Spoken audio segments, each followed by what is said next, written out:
Experiencing problems with your Rogers Xfinity Doorbell camera? Let's address the common issues: pairing failures, Wi-Fi disconnections, and Chime power outages. Pairing problems often stem from outdated app versions or Bluetooth issues. Ensure you're using the latest Rogers Ignite app, v2.3 or higher, fixed many Bluetooth pairing bugs on iOS. Clear the app's cache and data, then reboot your phone. Wi-Fi connectivity issues are prevalent, especially in areas with weak signals. The camera needs a stable 2.4 GHz, 5 GHz connection within 30 feet of your router. Check your signal strength in the app and consider a Wi-Fi mesh network like Eero to improve coverage. Finally, Chime power failures can result from a low battery or a faulty wired transformer.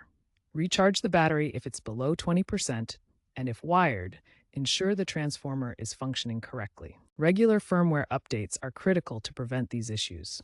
Update to v2.4.1 or later to benefit from AI-driven diagnostics that automatically troubleshoot connectivity. If basic troubleshooting doesn't resolve your issues, consider these advanced fixes for your Rogers Xfinity Doorbell camera. First, check for interference from other IoT devices.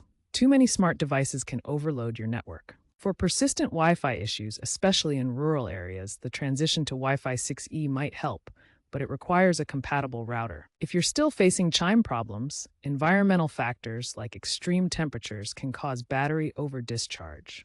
Replace the battery if diagnostics indicate this. Looking ahead, integration with 5G and edge computing promises more reliable cellular backups for Wi-Fi. However, be mindful of privacy concerns. Rogers Comcast shares data, so review your privacy settings. The camera now supports Matter, allowing seamless pairing with other smart home ecosystems like Google Home and Apple HomeKit.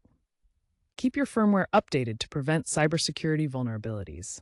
Future models will likely prioritize offline functionality, which will resolve connectivity issues.